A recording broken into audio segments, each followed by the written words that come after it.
사랑하는 성도 여러분, 오늘 이 시간에는 세례에 대해서 그리고 특별히 이번에 시행되는 어린이 세례에 대해서 알아보는 시간을 갖도록 하겠습니다. 우리 세례란 무엇입니까?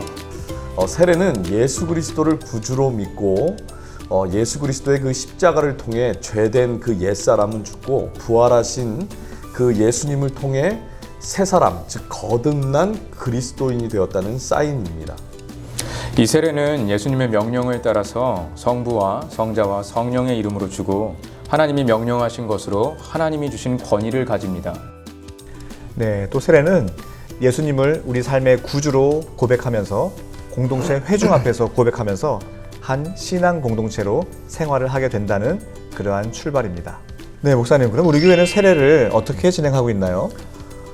저희 교회에서는 매해 2번 세례식을 진행하는데요. 종료주일과 추수감사절 이때 훈련과 세례식을 진행하고 있습니다.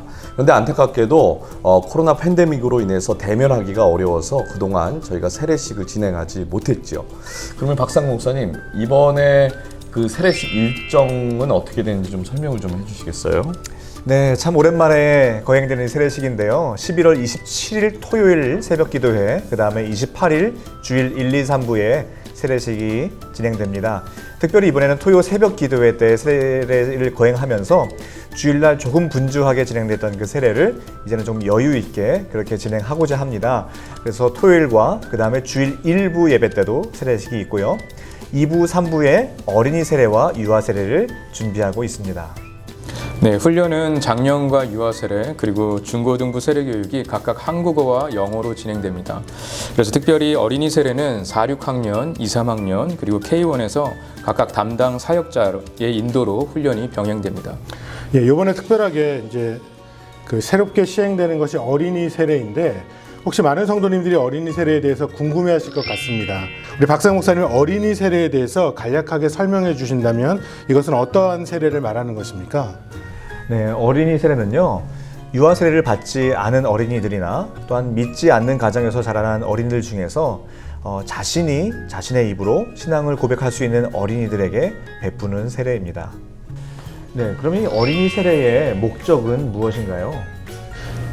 어린이 세례의 목적은 본 교회가 속해 있는 PCA 교단 헌법에 세례를 불필요하게 미루지 말라라는 이 조항에 근거하여서 유아 세례와 장년 세례 그 사이의 공백기를 없애고자 하는 목적으로 새롭게 준비된 것입니다.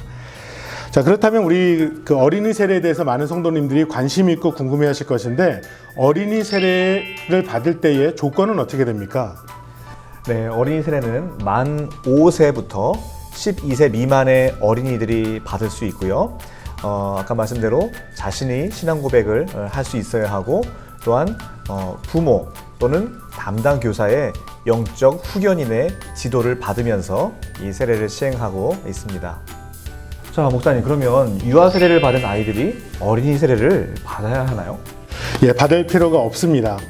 유아 세례를 받은 아이들이 12세가 지나서 입교하듯이 어린이 세례를 받은 아이들도 12세가 지나서 입교하면 됩니다.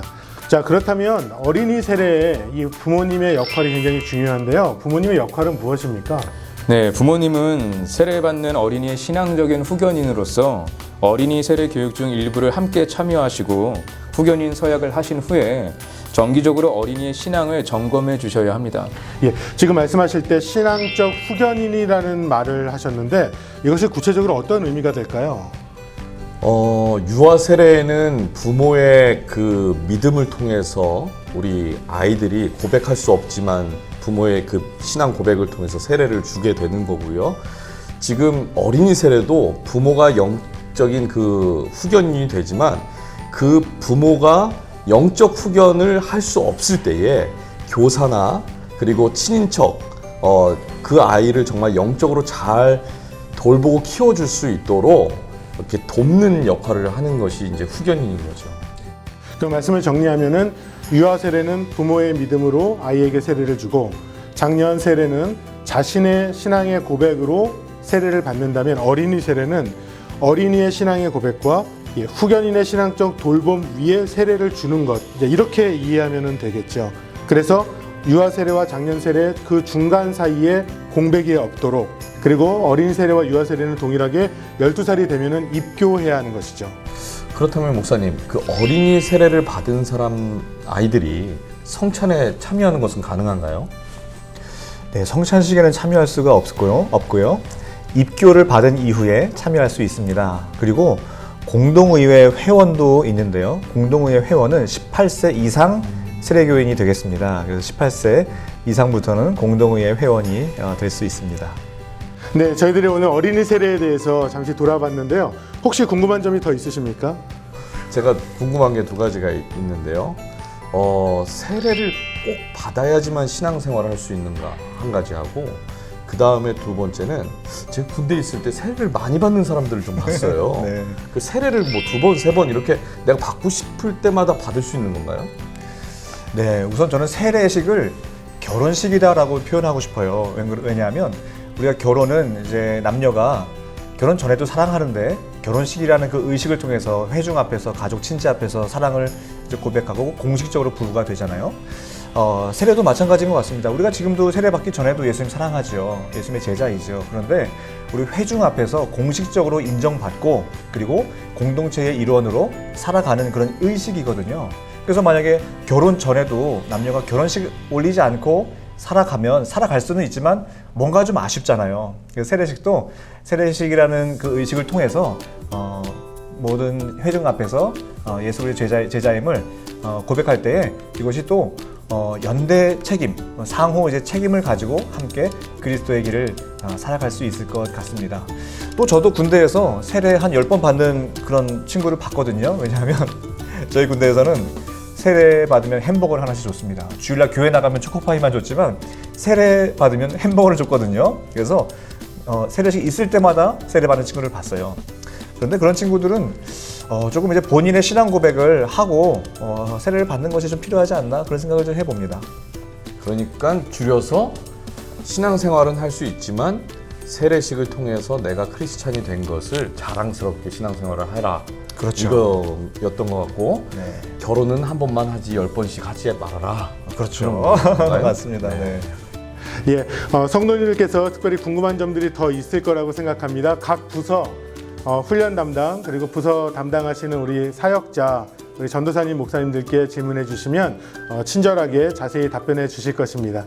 네, 오늘 어린이 세례에 대해서 함께 보았는데요. 어린이 세례, 우리 교회가 처음 시행하는 겁니다. 그래서 궁금한 것들이 많으실 텐데 오늘 궁금한 것들이 조금이라도 해소되셨으리라 좀 믿고요. 그리고 혹시 자녀 중에 어린이 세례 대상인 자녀들이 혹시 있으시면 믿음 위에 잘 양육하셔서 이번에 세례 받으셔서 우리 아이들 영적인 꼭 추억 그리고 예수 그리스도의 삶의 주인으로 모시고 예수님의 제자의 삶을 살아갈 수 있도록 잘 도와주시고 많이 신청해 주시면 감사하겠습니다.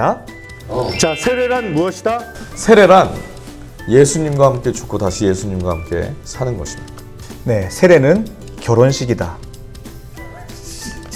자, 그 이유는 세례 받기 전에도 예수님 사랑하죠. 그런데 세례는 공식적으로 회중들 앞에서 예수님을 사랑하는 사랑 고백, 또 예수님과 연합되는 그러한 의식이 세례입니다. 세례는 내 인생 최대의 감격이다. 네, 세례는 믿음으로 순종하는 순종의 첫 걸음이라고 생각합니다. 네, 우리 함께 하신 모든 성도님들 감사합니다. 이번에 세례 많이 받고 또 모든 교회가 축복하는 귀한 시간 되길 간절히 바랍니다. 성도님 평안한 밤 되세요.